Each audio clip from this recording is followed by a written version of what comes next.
मणिपुर नागालैंड सीमा पर स्थित जुको घाटी के जंगल में आग लगने के कारण यह चर्चा में है। जुको घाटी अपनी जैव विविधता और मौसमी फूलों के लिए प्रसिद्ध है। मणिपुर में स्थित जुको घाटी को फूलों की घाटी के रूप में भी जाना जाता है।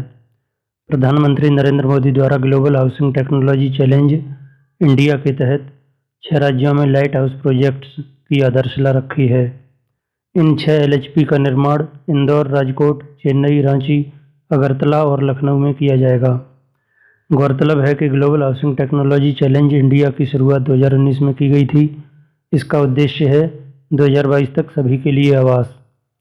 लाइट हाउस प्रोजेक्ट्स केंद्रीय आवासन और शहरी मामलों के मंत्रालय की एक योजना है।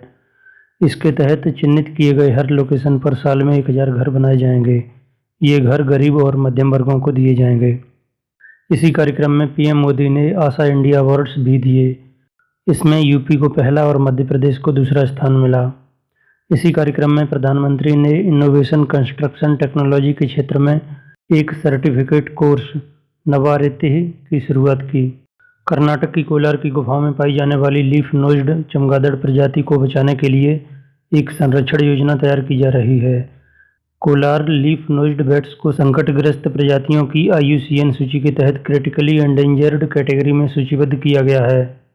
चीन के झांग शैनसन मुकेश अंबानी को पीछे छोड़ते हुए एशिया के सबसे अमीर व्यक्ति बन गए हैं। झांग शैनसन बोतलबंद पानी की कंपनी नांगफू स्प्रिंग और चीन की दवा निर्माता कंपनी वेंटेई के मालिक हैं। खादी एवं ग्राम उद्योग आयोग ने अरुणाचल प्रदेश के तवांग में मोनपा हस्तनिर्मित कागज निर्माण इकाई की शुरुआत की है। हाथ से बनने वाले इस मोनपा कागज का निर्माण यहाँ के एक स्थानीय वृक्ष शुगु शेंग से किया जाता है। इस कागज को अरुणाचल प्रदेश की स्थानीय बोली में मोर्न शुगु कहा जाता है। भारतीय रिजर्व बैंक ने भारत में कैशलेस लेनदेन में वृद्धि को मापने के लिए डिजिटल भुगतान सूचकांक जारी करने का फैसला किया है। इसे अर्धवार्षिक आधार पर मार्च 2021 से जारी किया जाएगा। डिजिटल पेमेंट्स इंडेक्स में 5 पैरामीटर शामिल किए गए हैं। हर पैरामीटर को अलग अलग वेटेज दिया गया है। ये पैरामीटर हैं: payment enablers 25% weightage, payment infrastructure demand side factors 10% weightage, payment infrastructure supply side factors 15%, payment performance 45% weightage, consumer centricity 5%। RBI ने डिजिटल पेमेंट्स इंडेक्स का बेस पीरियड 2018 निर्धारित किया है। 1958 में स्थापित रक्षा अनुसंधान एवं विकास संगठन या DRDO ने 1 जनवरी 2021 को अपना 63वां स्थापना दिवस मनाया है। DRDO का मुख्यालय नई दिल्ली में है। DRDO का मोट्टो है बलस्य मूलम विज्ञानम। DRDO के पहले अध्यक्ष अविनाश चंद्र थे, जबकि वर्तमान में DRDO के अध्यक्ष G सतीश रेड्डी हैं। Steel Authority of India Limited SAIL की पहली महिला अध्यक्ष सोमा मंडल बनी हैं। इनसे पहले सेल के अध्यक्ष अनिल कुमार चौधरी थे। सेल या भारतीय इस्पात प्राधिकरण भारत की सर्वाधिक इस्पात या स्टील उत्पादन करने वाली कंपनी है। इसकी स्थापना 1954 में की गई थी। इसका मुख्यालय नई दिल्ली में है। भारत सरकार ने जमीन से हवा में मार करने वाली स्वदेश निर्मित आकाश मिसाइल के निर्यात को मंजूरी दी है।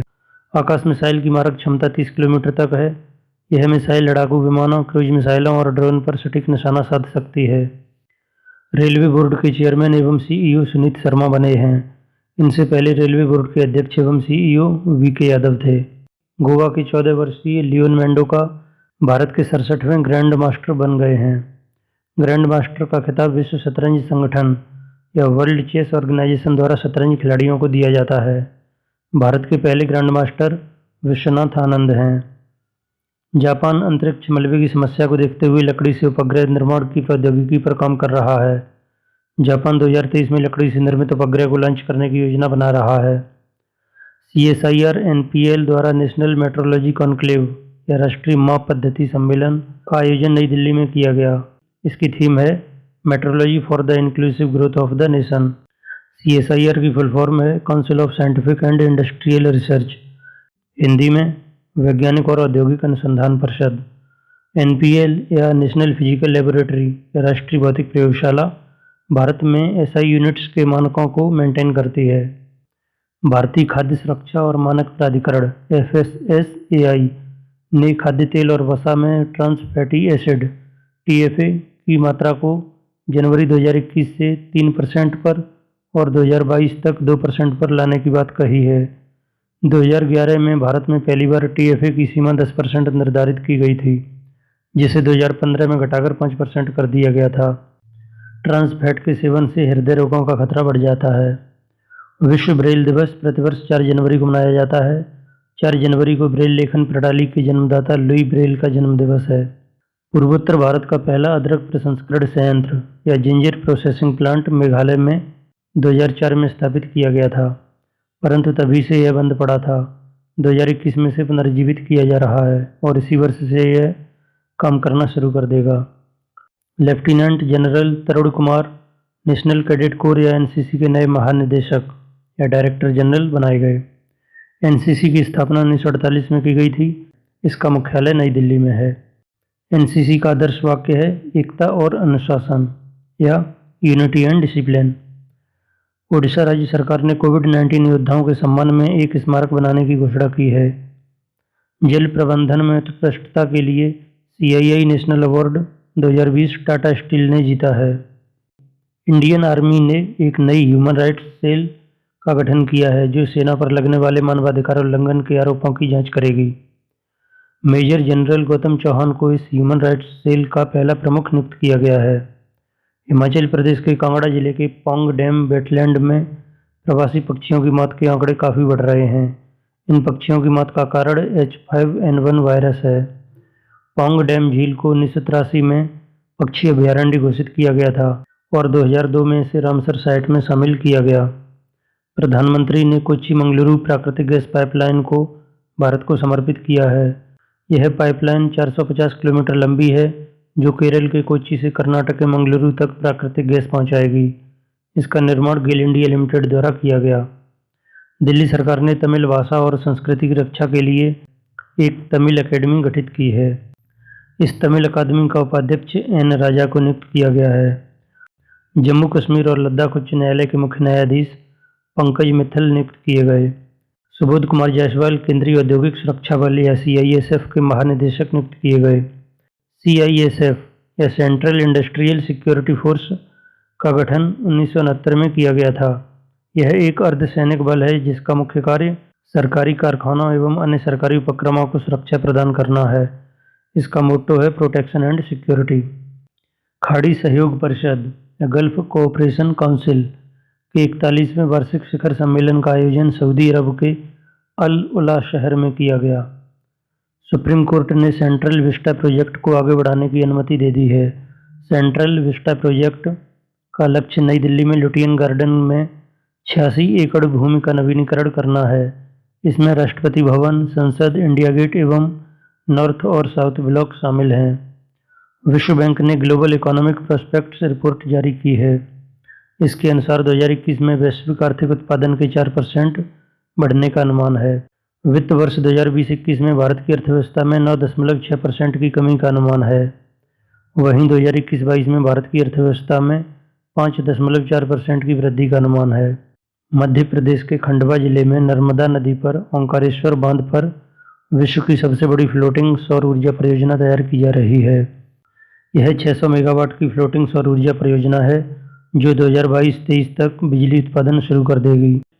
हाल ही में प्रशिक्षित NDRF या नेशनल डिजास्टर रिस्पांस फोर्स के कर्मियों की एक महिला टीम को उत्तर प्रदेश में तैनात किया गया है। इस महिला टीम को आकस्मिक घटनाओं की स्थिति से निपटने के लिए राज्य के गढ़मुक्तेश्वर शहर में गंगा नदी के तट पर तैनात किया गया है। ऑल इंडिया चेस फेडरेशन या अखिल भारतीय शतरंज संघ के अध्यक्ष संजय कपूर बने हैं। संजय कपूर इस पद पर पहुंचने वाले उत्तर प्रदेश के पहले व्यक्ति हैं। ऑल इंडिया चेस फेडरेशन की स्थापना 1951 में की गई। इसका मुख्यालय चेन्नई में है। किसान कल्याण मिशन की शुरुआत उत्तर प्रदेश में की गई है। इसके तहत किसानों के लिए 100 कृषि कल्याण केंद्र स्थापित किए जाएंगे। ओडिशा के गंजाम जिले के बरहामपुर में मुख्यमंत्री नवीन पटनायक द्वारा रामलिंगेश्वर पार्क का उद्घाटन किया गया। दिल्ली एवं मेरठ के बीच निर्माणाधीन भारत के पहले regional rapid transit system RRTS corridor पर पूरी तरह से स्वदेशी बेलास्टलेस ट्रैक का इस्तेमाल किया जाएगा। इस बेलास्टलेस ट्रैक का निर्माण मेरठ में किया जा रहा है। बेलास्टलेस ट्रैक पारंपरिक रेलवे ट्रैक से अलग होता है, जहां पारंपरिक रेलवे ट्रैक को लोचदार बनाया जाता है और उस पर गिट्टी या पत्थर बिछा दिया जाता है। वहीं बैलास्टलेस ट्रैक को कंक्रीट के कठोर ढांचे पर बिछाया जाता है। बैलास्टलेस ट्रैक पर ट्रेन को तेज गति से चलाया जा सकता है। भारत का ये पहला RRTS कॉरिडोर 82 किलोमीटर लंबा होगा, जो दिल्ली, गाजियाबाद, दोहाई और मोदीनगर से होते हुए मेरठ को जोड़ेगा। 2025 तक यह पूरी तरह तैयार हो जाएगा। पिछले दिनों माउंट मेरापी ज्वालामुखी में विस्फोट हुआ। माउंट मेरापी ज्वालामुखी इंडोनेशिया में स्थित है और यह एक सक्रिय ज्वालामुखी है। भारतीय बीमा नियामक और विकास प्राधिकरण insurance regulatory and development authority of India ने बीमा कंपनियों को 1 अप्रैल 2021 से standard home insurance policy Bharat गृह रक्षा को पेश करने के लिए कहा है। इस भारत गृह रक्षा पॉलिसी में आग, प्राकृतिक प्रलय, दंगा, आतंकवाद तथा चोरी इत्यादि से होने वाले नुकसान को कवर करने का प्रावधान है। रेल मंत्री पीयूष गोयल ने रेलवे के माल ढुलाई व्यवसाय को बढ़ावा देने के लिए माल ढुलाई व्यवसाय विकास portal freight business development portal launch किया है। इस पोर्टल के जरिए माल परिवहन की प्रक्रिया को सरल बनाया गया है। हाल ही में साधु कोठारी नामक यक्षगान कलाकार का मंच पर प्रदर्शन के दौरान निधन हो गया है। यक्षगान कर्नाटक के तटीय क्षेत्रों में किया जाने वाला एक लोक नृत्य है।